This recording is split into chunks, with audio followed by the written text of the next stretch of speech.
Hello বন্ধুরা, আমরা চলে এলাম আমাদের কাজের সাইট। এই দেখো, আবার এই যে আমার সহযোগী রয়েছে, আমাদেরকে বললো যে পাটাগুলো আর বোর্ডগুলোকে আলাদা আলাদা করতে। আমরা তাই পাটাগুলো বোর্ডগুলোকে আলাদা আলাদা করছি। তারপর আবার মার্কিংয়ের কাজের জন্য প্রস্তুত হলাম। কালকে যে মার্কিংগুলো দিয়েছিলাম সেই মার্কিংগুলো ড্রয়িং চেঞ্জ হয়েছে, তাই নতুন করে আবার মার্কিং দিচ্ছি। এই যে দেখো, নতুন করে আবার মার্কিংয়ের কাজ আমরা শুরু করলাম।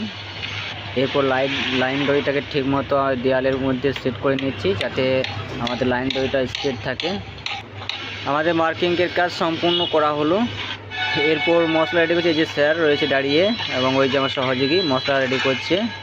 এই যে এখানে প্লার গার্নি করছি আমি। এগুলো সব মার্কিং হচ্ছে। যারা চেন্নাই কাজ করছে তারা জানে, যারা গ্রামে কাজ করছে তারা তো বুঝতে পারবে না। এটার কাজ অবশ্যই দেখতে পাবে সামনে ভিডিওতে।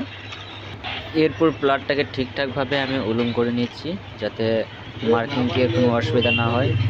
এই যে প্লারগুলো এখনও মাঝখানে হবে।